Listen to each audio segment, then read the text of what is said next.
네, 청소년교회 예배에 오신 여러분을 환영합니다. 사도신경으로 우리 신앙을 고백하고 함께 예배하도록 하겠습니다. 나는 전능하신 아버지 하나님, 천지의 창조주를 믿습니다. 나는 그의 유일하신 아들, 우리 주 예수 그리스도를 믿습니다.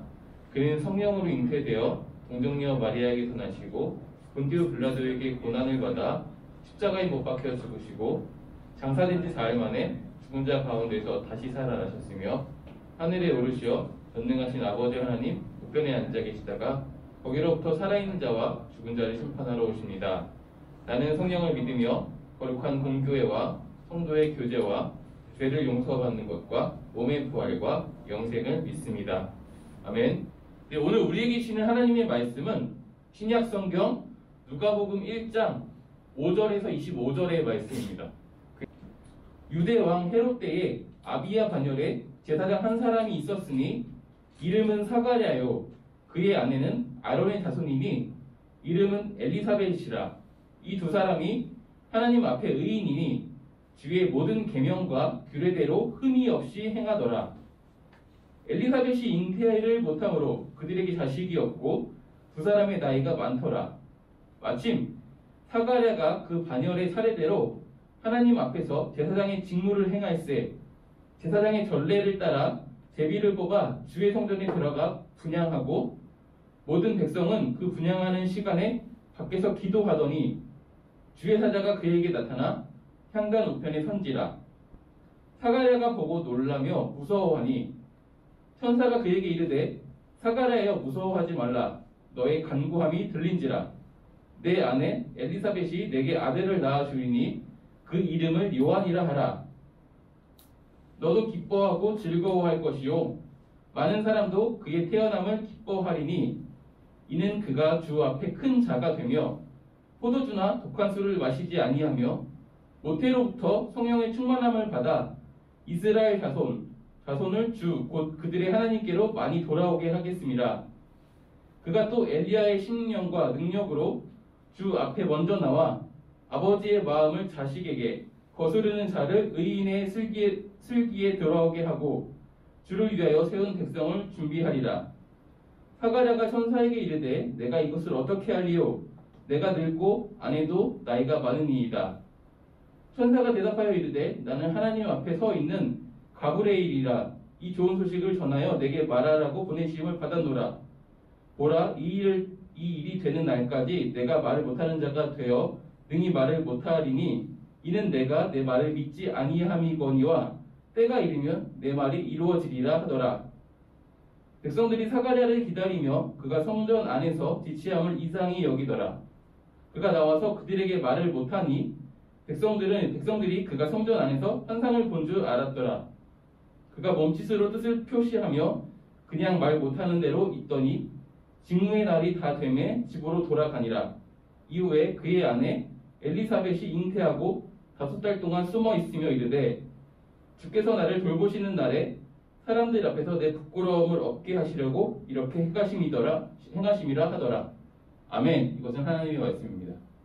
네, 상당히 기네요. 네. 오늘은 교회력으로 대림절 그 첫 번째 주일입니다. 대림절이란 말 좀 들어보셨을 것 같아요. 대강절이라고 부르는 사람도 있고요. 강림절이라고 부르는 사람도 있습니다. 이 절기는 교회력에 제일 처음에 있는 그런 절기예요. 대림절이 시작됐다 그러면 새로운 한 회기가 시작됐다 이렇게 이해할 수 있습니다. 대림절, 대강절, 강림절 셋 다 같은 절기를 부르는 말인데요. 굳이 이제 의미를 좀 다르게 해석해보면 대림절 그리고 대강절 같은 거는 임하시기를 기다린다 아니면 내려오는 그 강림을 기다린다 라는 의미로 둘 다 기다릴 때 대대의 강조를 주고 사용하는 명칭이고요. 강림절은 오셨다라는 의미를 좀 더 강조해서 사용하는 명칭입니다. 사실은 라틴어에서 유래가 됐는데요. 어드벤투스라는 말이 있어요. 라틴어로. 이게 직역하면 온다, 오다 이런 의미를 가지고 있습니다. 그래서 그런 의미를 가지고 있는 교회력입니다. 교회력은 우리가 알고 있다시피 예수님을 기억하기 위한 우리 어떤 신앙의 선배들의 지혜, 그것의 산물인 거예요. 1년을 한 해 동안에 예수님의 생애를 잘 기억하고자 이날은 뭘 기억해야지 정한 그런 지혜거든요. 그렇기 때문에 예수님이 오심을 기다리는 이 대림절이 교회력에 제일 처음에 있는 것은 어떻게 보면 되게 당연한 일일 것입니다. 또한 교회는 우리의 삶의 시간표와 조금 다르죠. 교회력을 굉장히 중요하게 여기기 때문에 대림절부터 새로운 한 해를 시작합니다. 그래서 교회를 보면 11월에 막 회기를 마무리하고 총회도 하고 회장도 뽑고 이런 일들을 경험할 거예요. 이게 이래서 그런 거예요. 12월부터는 새로운 한 해가 시작됐다 이렇게 바라보고 살아가기 때문입니다. 대림절 하면 떠오르는 것들이 좀 있을 텐데요. 그 중에 하나가 초예요. 초. 여기 앞에 초 있죠. 우리도 앞에 이렇게 초를 준비를 했어요. 역사적으로 보면요. 이 초를 놓는 모양도 의미가 있고 색깔도 의미가 있고 다 다른 여러 가지 의미들이 있었습니다. 어떻게 배치를 했냐면 이렇게 동그랗게 어디서 시작됐는지 어디서 끝나는지 모르게 배치를 했었다고 합니다. 이게 삼위일체 하느님을 의미를 해서 이 모양 자체로 동그란 모양을 이루어서 이제 배치를 했다고 해요. 그리고 색깔도 좀 다양하게 배치를 했었는데요. 전통에 따르면 초는 4개 혹은 5개를 준비합니다. 4개를 준비하는 경우는 크리스마스 이후에 마지막 초를 밝히는 것이 아니라 성탄절에 초를 밝혔고요. 5개를 준비하는 경우에는 크리스마스 이브에도 밝히고 크리스마스 날에도 밝히고 이렇게 해서 총 5개를 밝혔다고 합니다. 그 색깔은요. 보통은 보라색 초를 3개 그리고 분홍색 초를 하나 이렇게 준비를 했습니다. 보라색은 의미하는 의미들이 있어요. 슬픔, 그게 회개, 고난, 순환 이런 것들을 의미를 하고 있습니다. 그래서 이것을 매주 하나씩 밝히는 것이죠. 그러면서 빛으로 오신 예수님을 기억하는 것입니다. 그리고 이 분홍색 초를 보통 성탄절이나 성탄 전야에 밝히는데요. 아까 얘기한 것처럼 만약에 이걸 성탄 전야에 밝히면 성탄절 날은 하얀색 초를 밝힙니다. 하얀색은 예수님 그리스도를 상징하기 때문입니다. 그리고 분홍색 의미를 얘기를 하지 않았는데 분홍색 의미는 사실 딱히 없습니다. 우리가 기독교 역사, 초기 기독교의 교회의 모습을 보면 이런 대림절이라는 것이 만들어진 것은 6세기 정도거든요. 그 이전에도 교회가 있었잖아요. 그때는 이 대림절이 없었고 2가지 절기만 지켰습니다. 하나는 다순절이고 하나는 부활절이었습니다. 그래서 이제 다순절을 하면 다순절 동안에 초를 7개를 밝혔어요. 그리고 다순절을 상징하는 색깔이 보라색이었어요. 그래서 다순절이 되면 사람들이 금식하면서 금욕적인 삶을 살면서 예수님의 어떤 순환에 동참하고 예수님의 어떤 사랑을 기억하고 이런 일들을 하다가 다순절 셋째 주일이 되면 그 사제가 분홍색 예복을 입고 앞에 나와서 애찬 예식을 함께 나누면서 하나님이 오실 것, 하나님의 승리를 기뻐하고 나누는 그런 시간들을 가졌어요. 이것이 이제 그대로 전통에 녹아들어서 마지막 그 성탄절 혹은 성탄 전야에는 분홍색 초를 밝히는 것이 전통처럼 되어버린 것이죠. 그런 의미가 있었습니다. 그래서 이제 어떤 사람들은 이 대림절을 작은 다순절이다 이렇게 바라보는 사람들도 있습니다. 네, 그래서 여러분들 교회력을 맞이해서 막간 상식으로 우리가 함께 지키고 있는 교회력이 무엇인지 한번 살펴봤는데요. 교회력을 맞이하여서 또 다순절을 맞이하여서 희망 당연하게 생각했던 것들이라는 제목으로 함께 말씀을 좀 나눠보려고 합니다. 우리가 읽은 말씀에는요 한 부부가 등장을 하고 있습니다. 이 부부는 제사장 사가랴의 가정입니다. 이 가정은 당시 유대사회에서 되게 명문가 가문이었어요. 이름 들으면 알만한, 그리고 사람들이 한 번쯤은 주목했을 법한 가문이었습니다. 5절에 보면요 사가랴를 아비야 반열의 제사장 이렇게 소개를 하고 있는데요. 역대상을 보면요 다윗 왕 때 아론의 아들들을 이제 24가지로 이제 그룹을 져요. 그리고 돌아가면서 성전을 섬길 수 있도록 합니다. 그 중에 하나가 바로 오늘 말씀 속에 나와 있는 아비야 그룹, 아비야 반열이라고 부르는 그룹인 것입니다. 그때부터 성전을 섬기는 일을 대대손손하고 있었던 사람들인 것이죠. 당연히 되게 명문가고 어떤 신앙의 어떤 이름이 있었던 사람들이고 유대사회의 어떤 지식층이기도 하고 특별한 사람들이었습니다. 그리고 그의 아내도 아론의 자손이라고 소개를 하고 있습니다. 다른 말이 없죠. 우리가 추론해 볼 수 있어요. 아론의 적통일 것이다. 아론의 장자의 계보 안에 있는 사람의 여식. 이렇게 이해할 수 있습니다. 명문가의 자제들이 만나서 결혼을 했다. 사람들이 당연히 알만한 그런 가정이 이루어졌겠죠. 그리고 우리는 성경을 통해서 이 당시 사회 속에서 종교 지도자들이 어떻게 대접받았고 어떻게 인정받았는지 잘 알 수 있습니다. 바리새인이나 사두개인, 서기관이나 제사장들 같은 어떤 종교 지도자들이 그 유대 사회에서 많은 영향력을 행사하셨습니다. 이 가정도 그랬을 것입니다. 유대 사회에서 알만한 가정, 유명한 가정, 좀 부러워할 수 있는 그런 가정인 것이죠. 당연히 예루살렘에 거주했을 것이고 의식주에 대한 걱정 없이 살아갔던 사람들일 것입니다. 모두가 부러워할 만한 배경을 가졌지만 이 가정에는 오늘 말씀 속에서 나와 있지만 한 가지 문제가 그리고 슬픔이 있었죠. 바로 자녀가 없었다라는 큰 슬픔을 가지고 있었습니다. 여러분들 중에 몇몇 사람들이 이렇게 생각할 수 있어요. 자녀가 없는 게 뭐 문제야? 자녀가 없을 수 있지. 오늘날은 의도적으로 자녀를 갖지 않기로 결정하는 부분들도 많이 있잖아요. 그런데 이건 오늘을 살아가는 저와 여러분의 시선이고 이 당시 사회에서는 그렇지 않았어요. 당시 사회에서는요, 자녀가 굉장한 하나님의 그 축복의 척도이기도 했습니다. 결혼을 하면 자녀가 있는 것은 너무 당연하게 여기는 일들이었고요. 많은 자녀를 얻은 것은 하나님께 많은 복을 받은 것으로 이해하던 이 사회 속에서 이 사람들이 받았던 시선들을 우리가 생각해 볼 수 있습니다.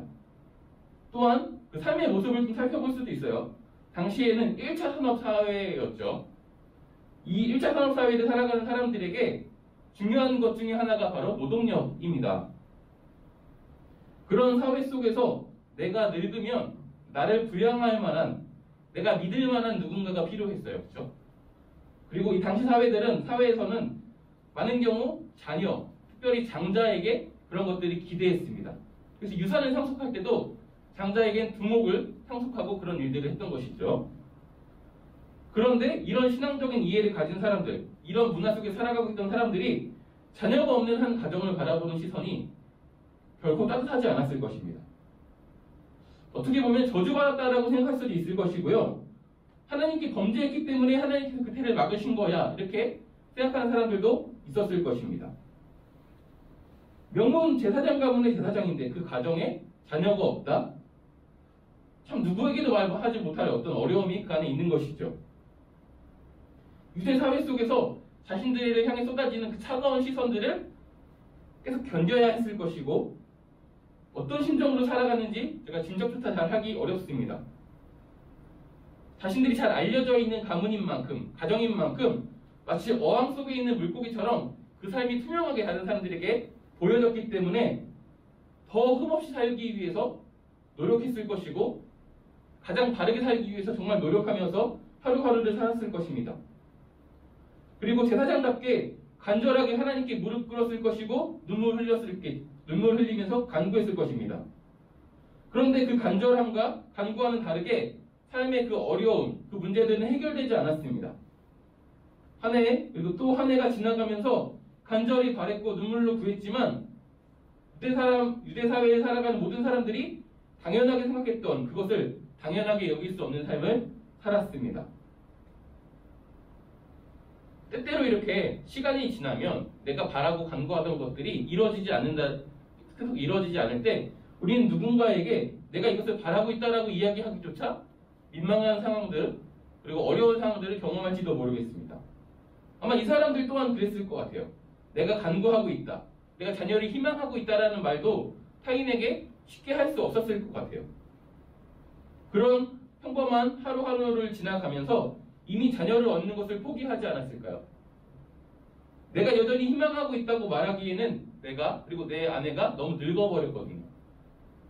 모두가 당연하게 여기는 것이 당연한 것이 아님을 그 나이의 연수만큼 절절히 느끼면서 살았던 사람들이 바로 이 제사장 가정인 것이죠. 오늘을 살아가는 우리들도 이 사가랴의 마음에 어느 정도 공감할 수가 있습니다. 요즘 우리가 당연하게 여겼던 것을 당연하게 느끼지 못하고 누리지 못하고 당연한 것이 아님을 깨닫고 그렇게 하루하루를 살아가는 시대를 살아가고 있죠. 코로나19가 우리에게 준 영향이 너무나 크기 때문입니다. 우리의 일상을 많이 바꾸었고 우리가 익숙한 것들을 빼앗았고 다른 모습으로 살게 포기하게 만들었습니다. 그렇죠? 확산이 커지는 게 벌써 지금이 3번째인 것 같은데요. 뭐 이제는 좀 잠잠해지겠지, 이제는 좀 잠잠해지겠지 우리가 마음을 놓을 때마다 우리의 마음을 알기라도 하듯이 다시금 기승을 부리고 확산되는 모습들을 우리가 바라보고 있습니다. 어쩌면 여러분 중에 몇몇 분들은 이 코로나가 있기 그 전에 평범했던 나날들, 익숙했던 그런 삶들을 그리워하고 있을지도 모르겠고요. 또한 몇몇 분들은 이제는 코로나 이전으로 돌아가는 것은 불가능해, 이렇게 단념을 하고 다르게 살아가는 방법들을 고민하고 있을지도 모르겠습니다. 우리의 신앙도 마찬가지죠. 모여서 예배하는 것이 당연했죠. 찬양하는 것이 당연했고 일주일에 한 번씩 친구를 만나고 쉽게 교제를 하고 밥을 먹고 수다를 떨고 또한 수련회에 참석하는 것들이 너무나 당연하게 1년 동안 일어났던 일들입니다. 근데 더 이상은 당연하지 않은 것이 되었어요. 그렇죠? 우리가 코로나를 위해서 했던 기도들, 그리고 코로나로 인해서 아픔을 겪었던 사람들을 위해서 했던 그런 기도들이 굉장히 덧없이 느껴집니다. 그렇죠? 능력 없어 보이고 내가 왜 기도했는지조차 모르겠죠. 내가 코로나로 인해 어려운 사람들 그리고 잠잠해지기를 기도하고 있다는 것을 이제는 신앙이 없는, 교회에 다니지 않는 누군가에게 이야기할 수 없죠. 왜냐하면 우리가 그동안 이렇게 열심히 기도하고 있다는 것을 교회가 현수막도 달아놓고 많이 알렸지만 삶이 나아지지 않았던 것들이 그들이 느끼고 있거든요. 도리어 내가 교회 모임에 나가고 있지 않다라는 것이 그들에게 안심을 줄지도 모르겠어요. 그리고 내가 교회 모임에 참석했다라는 것을 굳이 말하지 않는 그런 시대를 살아갈지도 모르겠습니다. 이게 오늘 우리가 살아가는 삶의 모습인 것이죠. 저는 일전에도 이와 좀 유사한 경험들을 한 적이 있어요. 제가 대학생 1학년 때, 대학교 1학년 때 단기 선교를 갔던 적이 있습니다. 중국으로 한 2달 정도 가서 성교사님 가정에 머무르면서 그 중국인들에게 중국어를 배우면서 이제 전도를 하고 이런 일들을 했는데요. 거기서 제가 목소리를 내서 찬양할 수 없는 상황이 내 의지와 상관없이 찬양할 수 없는 것이 얼마큼 답답한 일인지를 경험했었습니다.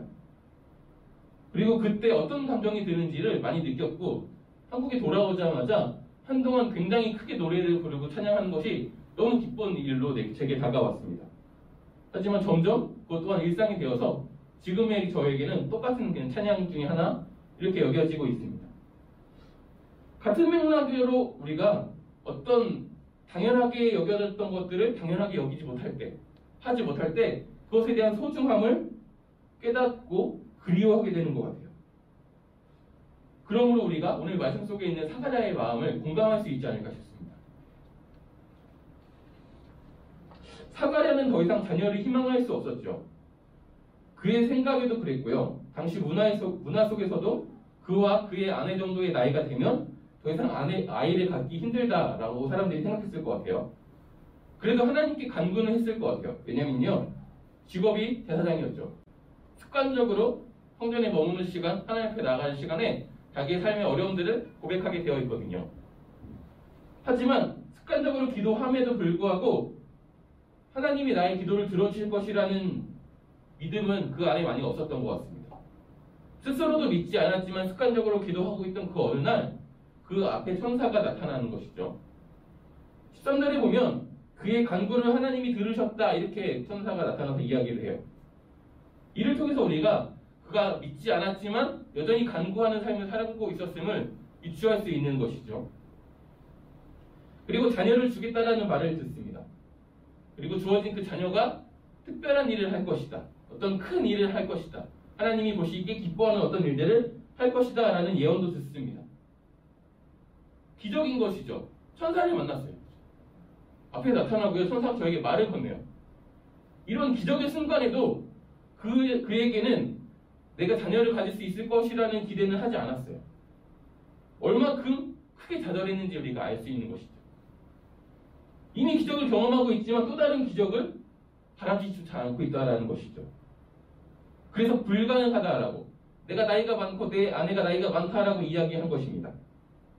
나이를 먹으면서 현실을 알아가고 겪어가면서 더 이상 그것에 대해서 희망을 가질 수 없었기 때문입니다. 그리고 그것에 대한 결과로 그는 말을 하지 못하는 지경에 처해지죠. 그런데 여기서부터 역설적으로 더 이상 희망할 수 없는, 희망을 말할 수 없는 그 순간에 그 안에서 희망이 자라나게 되는 것들 우리가 볼 수 있습니다.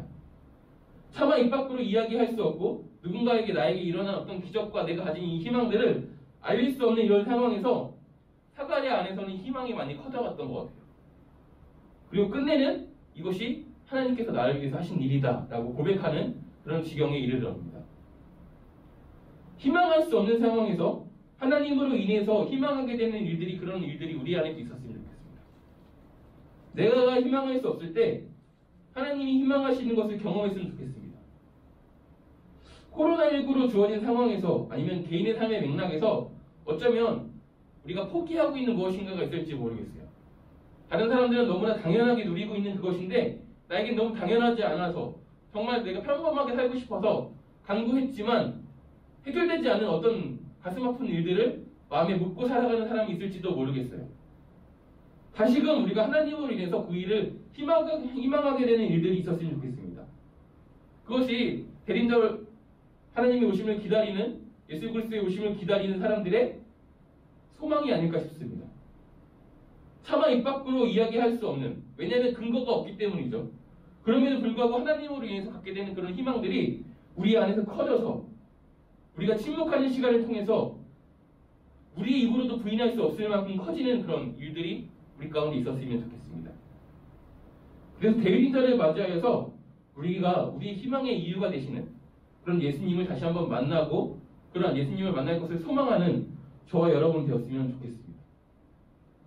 우리 함께 기도했으면 좋겠는데요. 우리 잠잠하게 좀 기도했으면 좋겠습니다. 기도할 때 혹 내가 더 이상 기대하고 있지 않은 어떤 일들이 무엇인지, 반복적으로 기도하고 있지만 나조차도 믿지 않는 것이 있을 수도 있고요. 아니면 이미 기도하는 것을 멈춘 어떤 일들이 있을지도 모르겠어요.